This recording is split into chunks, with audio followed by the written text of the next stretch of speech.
Bueno, vamos a ver un tema de biología que es metabolismo. Vamos a entender un poco lo que son las rutas metabólicas. Para eso vamos a ver algunos previos como cuáles son los componentes biológicos, es decir, cuáles son las sustancias biológicas, las biomoléculas. Entonces vamos a mencionar algunas de estas biomoléculas. ¿Cuáles son las más importantes? Dentro de las biomoléculas vamos a hacer un pequeño esquema, vamos a colocar cuáles son esas biomoléculas y a partir de ellas qué otras se obtienen o cómo se van clasificando. Bueno, en un primer intento vamos a tener 4 grupos principales, que son los carbohidratos, lípidos, proteínas y los ácidos nucleicos. Esas son las más importantes porque participan dentro de las rutas metabólicas. Hay otras, sí, claro, que ayudan, son coadyuvantes. Bueno, vamos con los carbohidratos.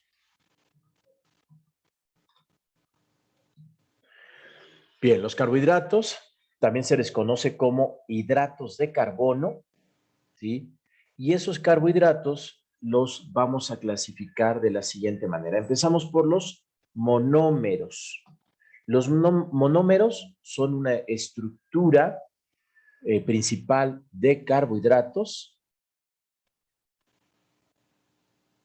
y esa estructura o a partir de los monómeros vamos a obtener otra serie de carbohidratos que se conocen como disacáridos,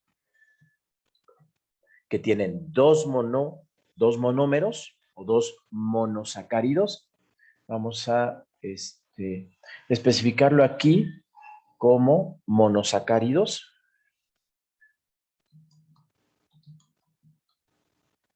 ¿Sí? Entonces vamos a especificar aquí como monosacáridos. A partir de ellos vamos a obtener disacáridos, es decir, dos monosacáridos forman un disacárido. Luego vamos a tener una estructura un poco más grande que se llaman los oligosacáridos. Son estructuras que tienen más monosacáridos, más de dos, pero no son muy grandes. Cuando son bastante grandes son los polisacáridos. Bien, esta es la estructura de los carbohidratos principalmente. Entonces, a partir de los monosacáridos, estoy haciendo una clasificación. No estoy diciendo que se obtienen estos a partir de estos, sino a partir de esta clasificación es como vamos a ir entendiendo qué son los carbohidratos. Todavía no sabemos qué son los carbohidratos. Estamos especificando nada más su clasificación de todas estas sustancias. Luego tenemos el grupo de los lípidos. Se les llama lípidos a aquellas sustancias que son insolubles en agua, que no se pueden disolver en agua. La diferencia que tienen con los carbohidratos es la siguiente. Los carbohidratos es una sola estructura química, es decir, tienen una estructura química base, ¿sí? Un grupo funcional que es el hidrato de carbono y entonces a partir de ellos, bueno, viene toda la clasificación. Los lípidos, eso ya no.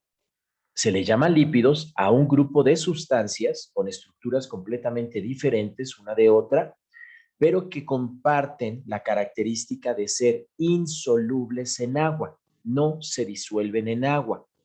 Y eso lleva a estos lípidos o a estas sustancias a disolverse en tejido graso. Son las sustancias que se van a acumular en tejido graso. Eso no quiere decir que sea porque lo que haga que engorden. O sea, sí, las personas obesas tienen obviamente acumulaciones de lípidos bastante grandes, pero las personas sanas, que no son obesas, que hacen ejercicio, también tienen lípidos disueltos en tejido. Y eso es importantísimo. Los lípidos son fundamentales y son vitales para el buen desarrollo del organismo. De hecho, podrían ser más importantes incluso que los carbohidratos. Bien, tenemos a los ácidos grasos. Ácidos grasos. ¿Sí? Vamos a tener al glicerol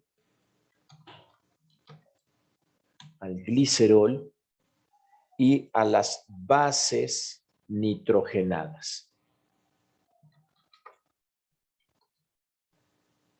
Bien, estas son las estructuras fundamentales y a partir de ellas se van a producir otra serie de componentes, otra serie de sustancias. Entonces, a partir de ellos vamos a tener a las grasas naturales,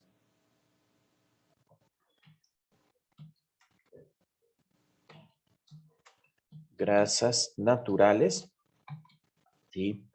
Vamos a tener a otra gama de componentes de carácter lipídico, que son los fosfolípidos. Los fosfolípidos. Y vamos a tener otro que son las esfingolípidos. Estos esfingolípidos son importantísimos para el cerebro, para la estructura del cerebro. Se llaman esfingolípidos. ¿Ok? Los esfingolípidos, ¿sí? Y una gama enormísima de sustancias. Bueno. Otro grupo de lípidos, pero que ya no tienen como base a estas bases nitrogenadas, ¿sí? Aquí podemos poner un enorme etcétera, porque la gama de compuestos de sustancias lipídicas son enormes. Y hay otro grupo que corresponde a los esteroides. Los esteroides son lípidos, ¿sí?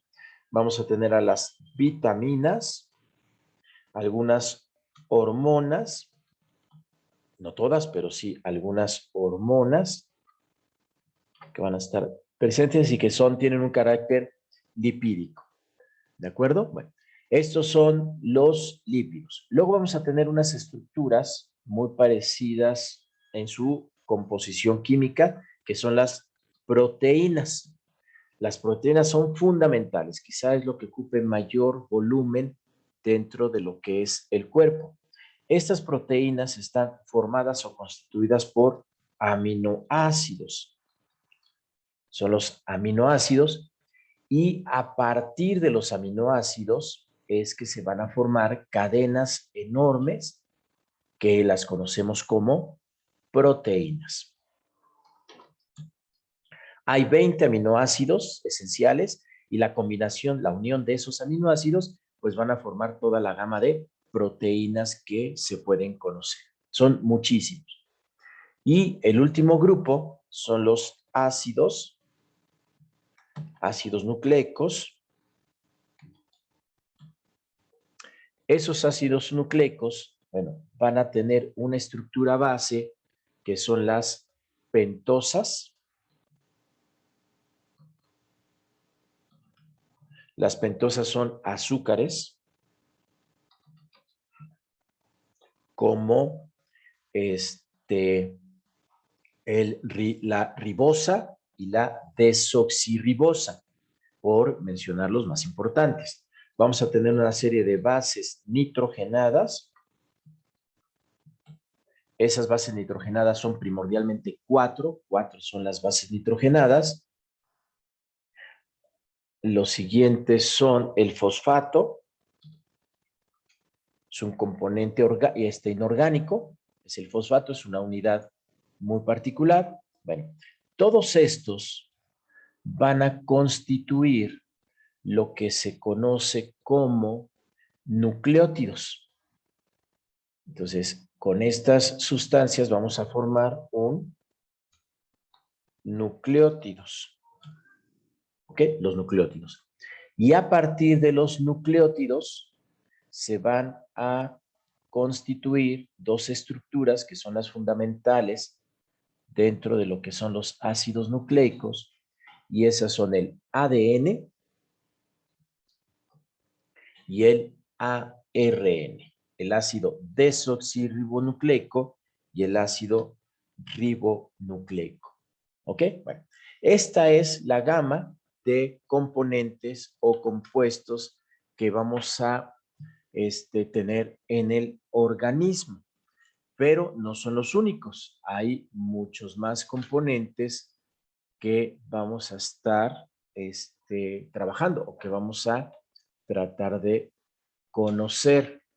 Bueno, uno de esos componentes que son fundamentales para el metabolismo es el agua.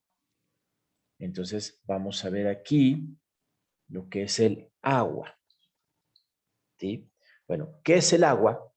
Es una sustancia pura compuesta por 11.11% de hidrógeno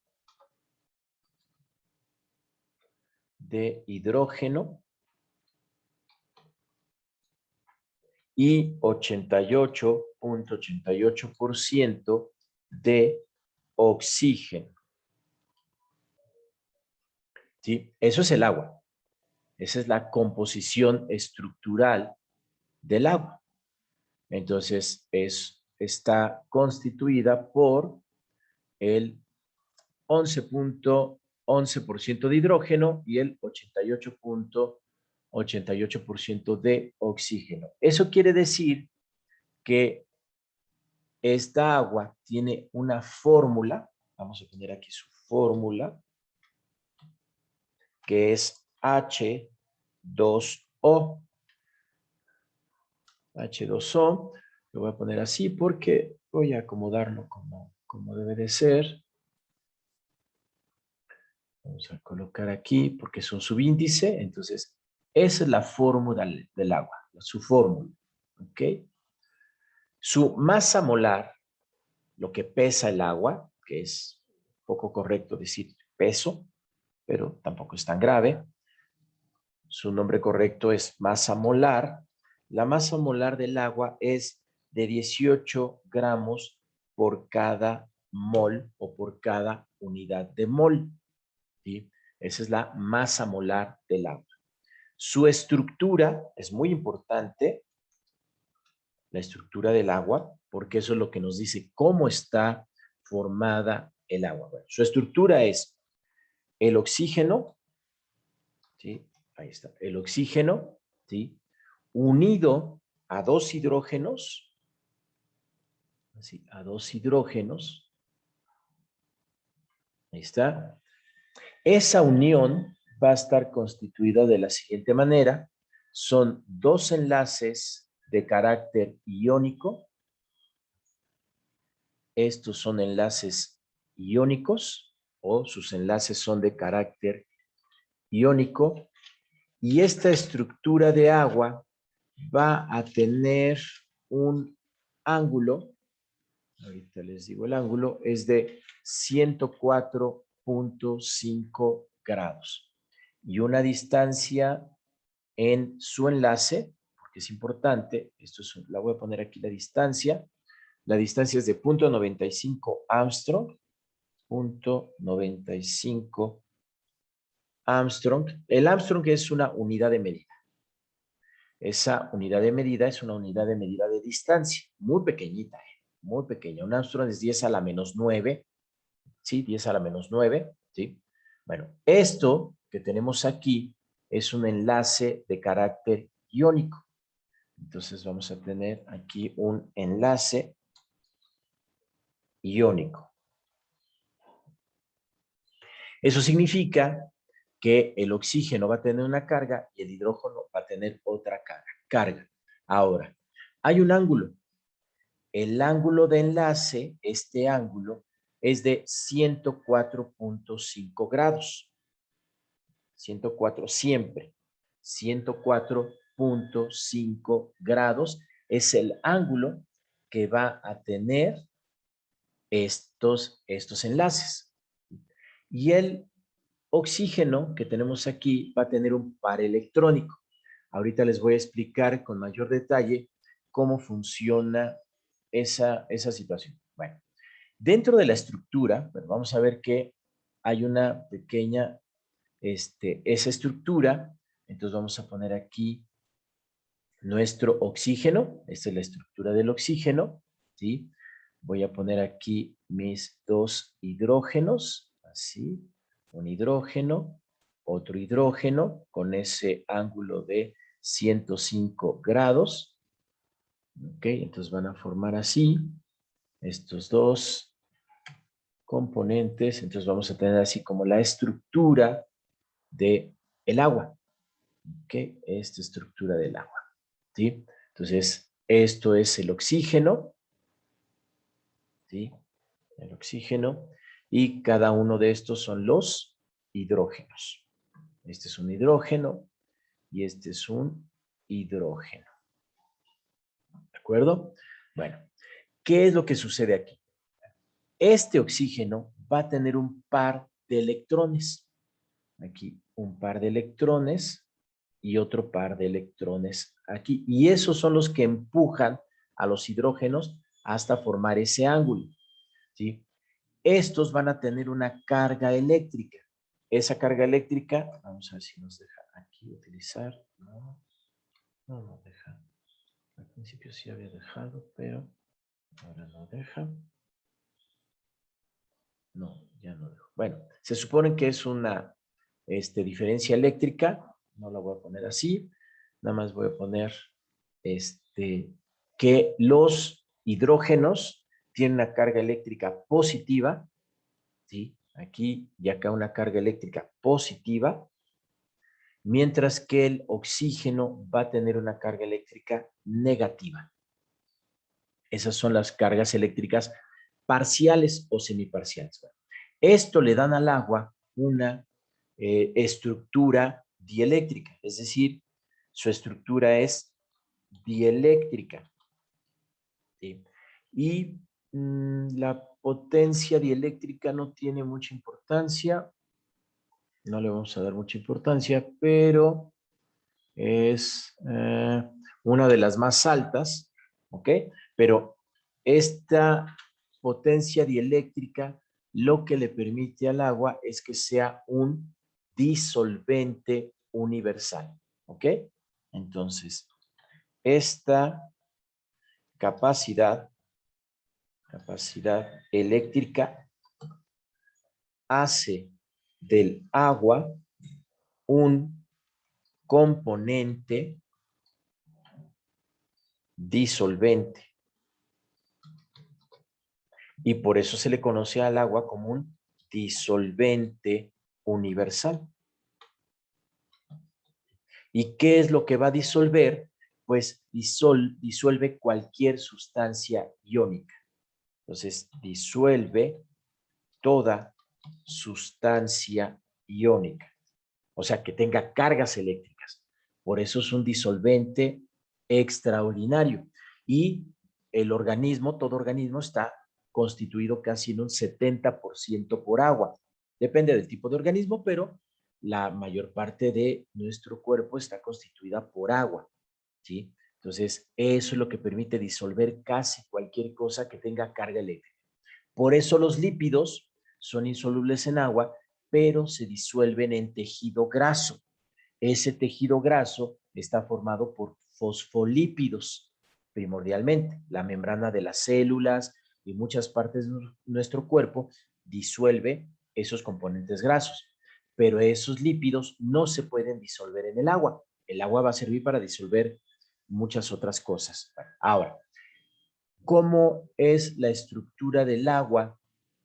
Primordialmente, vamos a ver que nuestra agua, que ya vimos que es H2O, vamos a poner aquí oxígeno, ¿sí?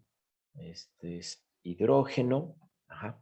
Recordemos que tenemos aquí una serie de enlaces, aquí un enlace, ¿ok?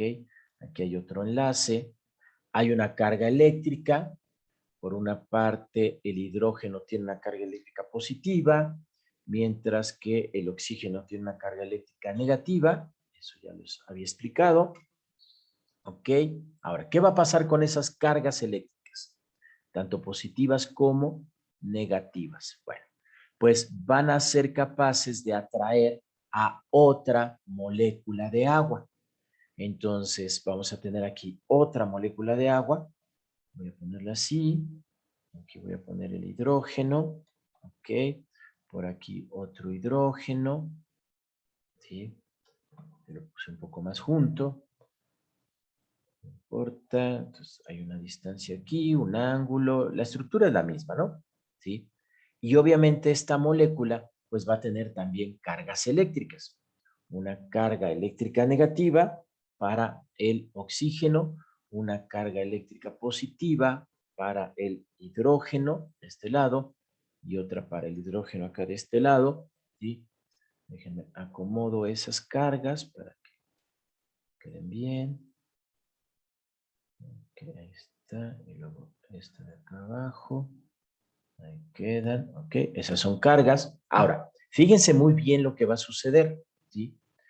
Esto va a formar una atracción. Entonces, se va a atraer este hidrógeno, se va a atraer con el oxígeno de la otra molécula de agua. Se van a atraer ahí y a este se le llama enlace puente de hidrógeno. Entonces, este enlace que estoy dibujando, con muchas dificultades, por cierto, ¿sí? Este tipo de enlace, que es así, así es como se representa, se llama enlace puente de hidrógeno. A este enlace. Enlace puente de hidrógeno. Hidrógeno. ¿Sí? Bueno, es un enlace en donde el hidrógeno se une así a un oxígeno o puede ser a un nitrógeno o puede ser a un azufre. ¿Sí? Entonces, esos enlaces que se conocen como enlaces puentes de hidrógeno sirven muchísimo para unir muy ligeramente a muchas sustancias. Bueno, gracias a ese enlace puente de hidrógeno es que el agua puede estar en estado líquido o en estado sólido. Entonces, permite que el agua esté en estado líquido o sólido. ¿Por qué? Porque el estado natural del agua es un gas. El agua a ciertas condiciones de temperatura y presión en las que nosotros vivimos en este planeta, ¿sí? Es un gas. Eso quiere decir que si no pudiera formar estos enlaces, el agua jamás se podría hacer líquida ni sólida en las condiciones atmosféricas que tenemos en nuestro planeta. Pero gracias a este acercamiento que tienen las moléculas, ¿sí? Es que el agua puede estar en estado líquido y en estado sólido bajo ciertas condiciones de presión y temperatura, que es las que conocemos. Esas condiciones de presión y temperatura son condiciones normales de presión y temperatura. ¿Cuáles son? 273 Kelvin, ¿sí? Esto es 0 grados Celsius. 0 grados Celsius, esos son los 273, y a nivel del mar, una atmósfera, ¿sí? De presión de nivel del mar. Esas son las condiciones en las que podemos tener el agua en estado líquido o en estado sólido. Entonces, al nivel del mar, ¿sí? Esas condiciones son las que permiten que el agua esté en estado líquido y sólido y que permite entonces disolver a todos los componentes que van a estar en un organismo. Estos son enlaces importantísimos. Si no fuera por estos enlaces, ningún organismo podría subsistir y ni siquiera podría existir la vida. Si ustedes observan agua y la ponen en el piso, ¿sí? Después de un rato, esa agua se evapora. ¿Por qué? Porque su estado natural es un gas, ¿sí? A menos que logre haber suficiente cantidad de agua bajo estas condiciones, ¿sí? No exactamente estas, pero sí sobre esa gama de condiciones, entonces podríamos tener el agua en estado sólido o en estado líquido. En lo más conveniente es tenerla en estado líquido. Ahora, ¿qué otra importancia tiene el agua? Bueno, el agua es la que regula el pH de los organismos.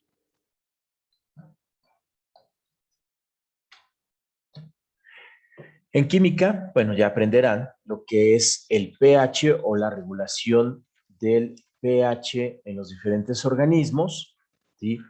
Entonces, dentro de lo que es el pH hay una tabla de pH, vamos a ponerla aquí. Esa tablita de pH nos divide a las sustancias en dos principales. Bueno, ¿cuáles son esos dos tipos de sustancias? Vamos a poner aquí sus valores. ¿Sí? Los valores de pH varían de 1 a 14 y la mitad, que es 7, es neutro. Entonces va de 1 a 14. ¿Sí? Y la mitad es 7. Y entonces a la mitad se le considera que es neutro, mientras que de 1 a 7 es ácido, o sea, la sustancia es ácida. De 7 a 14 es base, la sustancia es básica, ¿sí? Y nosotros debemos tener un nivel entre ácido y base, ¿sí? Casi todos los organismos están aquí, en este rango, así más o menos. Ese es el rango en el que deben estar todos los organismos de pH. Si se acidifica nuestro cuerpo, nuestra sangre, nuestros tejidos, entonces pueden surgir muchas enfermedades. Si se hace demasiado básico, también puede haber muchas alteraciones y enfermedades. Entonces, más o menos los organismos estarían en este rango, dentro de este rango. Sí, varía muchísimo, pero estaría. Ahora, para que un organismo pueda mantener el pH, necesita una cuestión que se llama acción amortiguadora.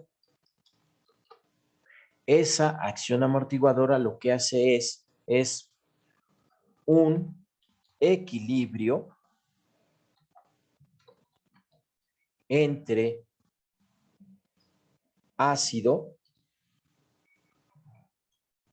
y base que permite mantener un pH estable, ¿sí? O constante.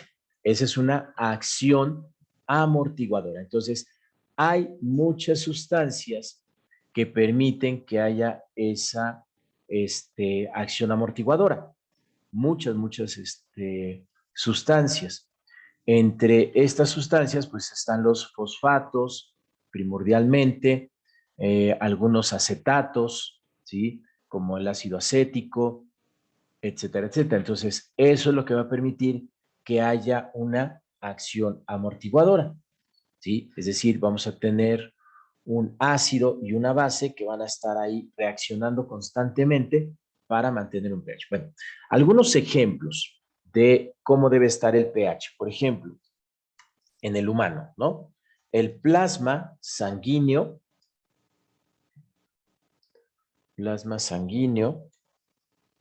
ese debe tener un pH de 7.4, ¿sí? El líquido intersticial, líquido intersticial, ese tiene un pH de 7.4, ¿sí? El líquido intracelular,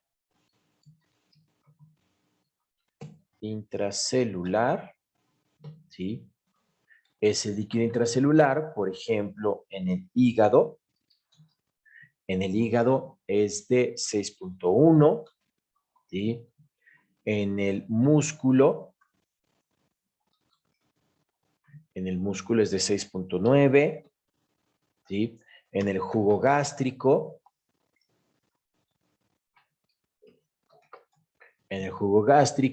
es de 1.2 a 3.0, ¿sí? Imagínense, el jugo gástrico es súper ácido, ¿sí? Por eso puede perforarnos la capa del estómago, ese jugo gástrico, que es el que libera en nuestro estómago, se libera, sirve para poder llevar a cabo una serie de jugos digestivos y la digestión y todo eso. Entonces, si no tenemos una capa que nos proteja, que son de bacterias, tiene que haber una serie de bacterias y enzimas en nuestro estómago, ¿sí? Entonces, este ácido puede perforar y esas son las úlceras gástricas, ¿sí? Es una perforación del órgano, del estómago, así se perfora. El problema es que se puede vaciar ese ácido en el resto de los órganos y es peligrosísimo, puede causar la muerte, ¿sí?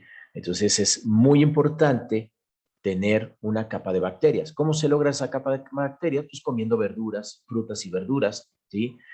No consumiendo alcohol en demasiadas cantidades, no fumar, no consumir bebidas que sean demasiado, que puedan alterar el pH,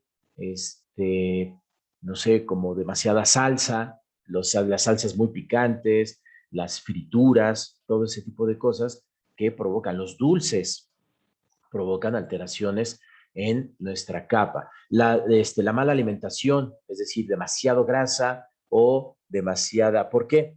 Porque demasiada grasa produce demasiados jugos gástricos y entonces hace que haya más ácido.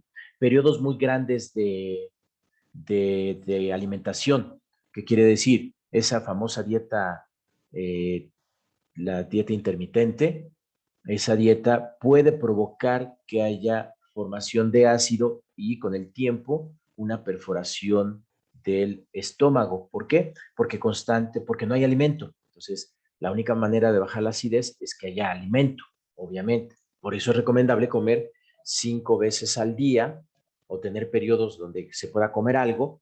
Ajá. Y comer algo es, no sé, una frutita, una, una pequeña verdura, algo que estemos masticando, ¿sí? Para que ese acidez esté trabajando y no el estómago esté produciendo ácido de manera constante y entonces pueda causar eso. Cuando tenemos un reflujo y que sentimos que algo nos quema la garganta, es este ácido, sube por el conducto, por el tubo digestivo hasta la garganta y eso es lo que quema, ¿sí? Si alguien tiene un vómito, entonces el vómito les quema la garganta. Por ejemplo, las niñas o chicos anoréxicos, bulímicos, bulímicos sí, porque son los que se provocan el vómito.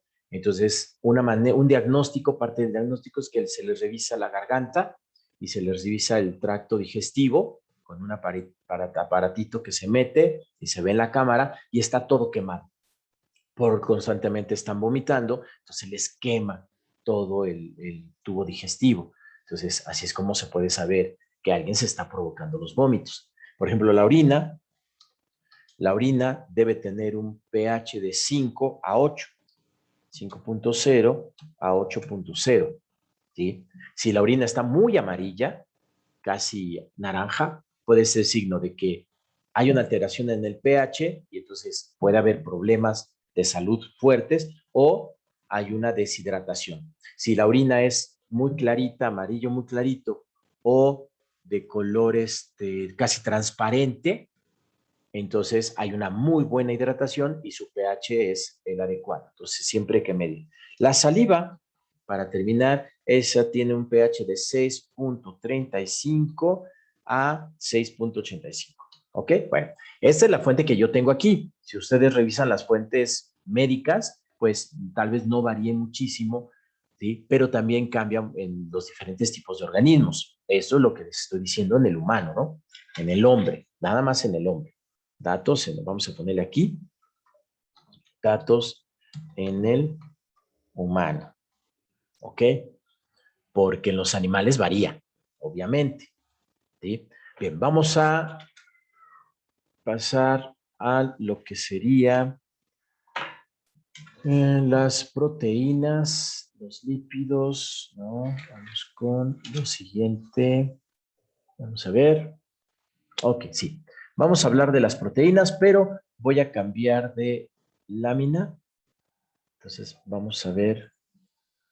Vamos a empezar por las proteínas. Entonces, estamos viendo algunas rutas metabólicas. Entonces, vamos a ver algunos componentes del metabolismo. ¿Sí? Y vamos a empezar por las proteínas. Bien, ¿cómo se define una proteína? Bien, es un polímero natural con una masa molar de miles de gramos por cada mol. ¿Ok? Bien, ¿cuál es la estructura de las proteínas? La estructura de una proteína es a partir de unidades de aminoácidos unidos por medio de un enlace peptídico. Así se conoce al enlace. Vamos a empezar por la estructura de un aminoácido. ¿Sí? Su nombre lo dice. Tiene una función amino y una función ácido. Entonces vamos a ir dibujando lo que sería una estructura de un aminoácido. Empezamos por una base que es el carbono, que le llamamos el carbono central, ¿sí? Este carbono tiene 4 enlaces. Va a tener 4 enlaces este carbono. Permítanme un segundo.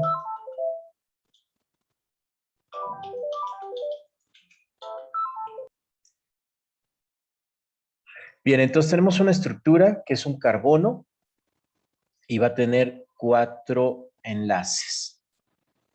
Estos 4 enlaces van a ser así. ¿Y qué vamos a tener? Bueno, estos enlaces van a estar formados aquí por un R, que por sesiones que ya han tenido, saben que R es un hidrocarburo. Aquí vamos a tener a la función amino, NH. ¿Sí? Voy a poner el 2 aquí abajo. Este es NH2, que es la función amino, y este va a ser la función ácido, que es COH, y esto es un hidrógeno. ¿Ok? Entonces aquí tenemos la función amino,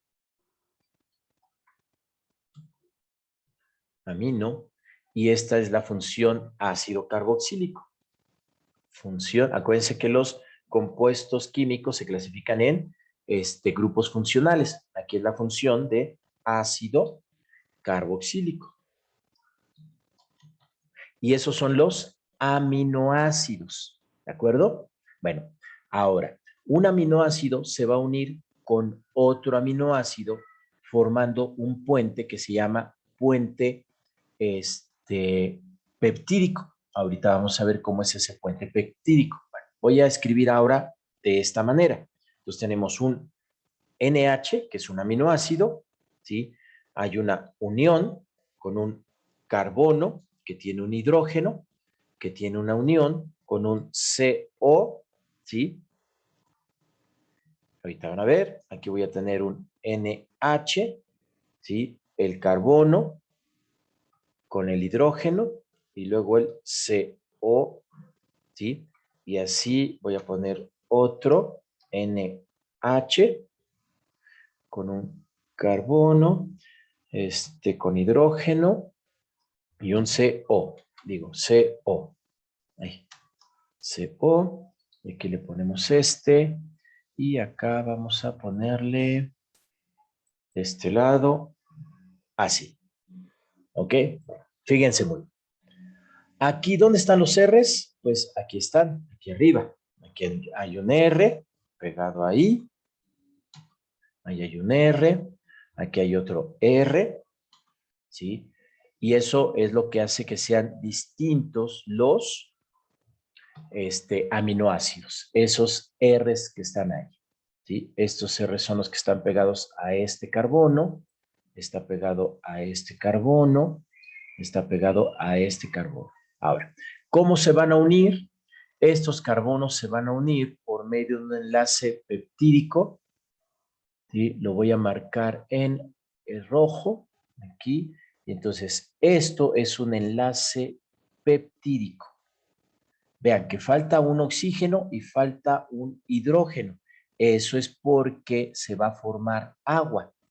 Por el enlace peptídico, cuando se forma agua. Es decir, fíjense, aquí se forma un OH y aquí hay un hidrógeno y entonces forman agua.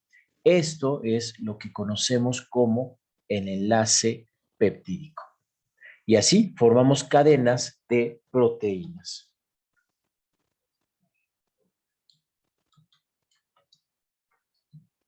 El enlace peptídico. Y esas son las cadenas de proteínas que se van a formar. Y así podemos formar una cantidad impresionante de una proteína. Entonces, una proteína la podemos considerar de esta manera. Bien, entonces ya estoy con ustedes. Bueno, entonces estamos formando lo que sería una proteína. Entonces, fíjense, aquí viene lo interesante. Cuando nosotros formamos una proteína, esta proteína va a adquirir una estructura espacial. Es decir, lo que estoy dibujando son los diferentes tipos de aminoácidos. Y esta proteína va a ser sumamente larga y lo que va a hacer es formar una estructura espacial muy específica. Y esa estructura espacial muy específica, bueno, va a estar unido precisamente por los enlaces peptídicos. Aquí voy a poner los enlaces peptídicos, ¿sí? Estos son los enlaces peptídicos que van a unir a cada uno de estos en una estructura que es una proteína. Para que una proteína pueda doblarse de esta manera y dibuje una proteína sumamente pequeñita, necesita unos enlaces puente de hidrógeno. Esos enlaces puentes de hidrógeno los voy a dibujar aquí, más o menos. Entonces, aquí se une con un enlace puente de hidrógeno esta estructura para que se pueda doblar. Entonces, aquí, por ejemplo, puede haber otro enlace puente de hidrógeno o un enlace de disulfuro también. Se conocen algunos enlaces que son enlaces de disulfuro. Y entonces se van a formar ahí estos. Y bueno, aquí también se puede doblar, pero con esto es suficiente. Entonces ponemos aquí en enlace puente de hidrógeno. Puente de hidrógeno.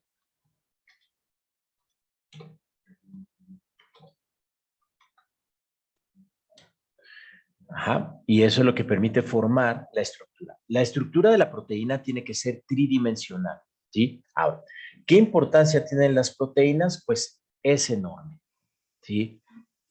Alguna de sus funciones.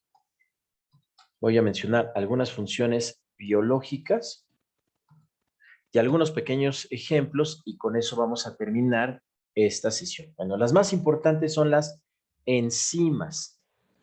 Las enzimas, todas las enzimas son proteínas, todas. Entonces, ¿qué son? Son catalizadores biológicos.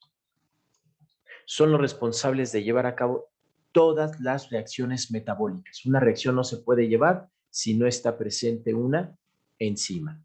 Tenemos las proteínas de transporte,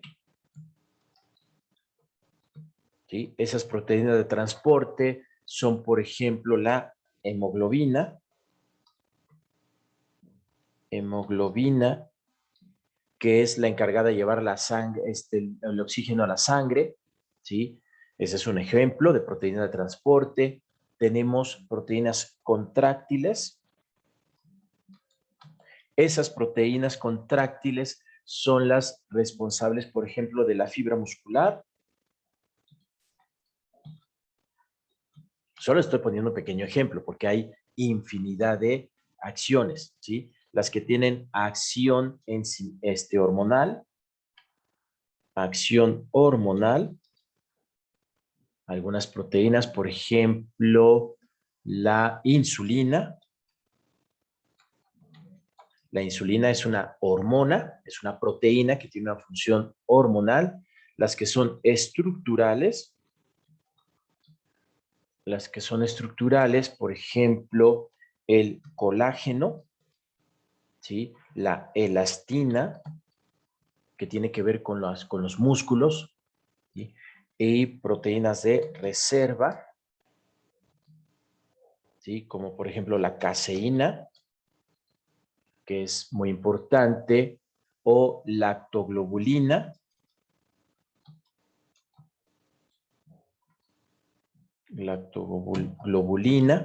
entre muchas otras, ¿sí? Que tienen funciones biológicas, ¿ok? Bueno, estos son nuestros primeros componentes.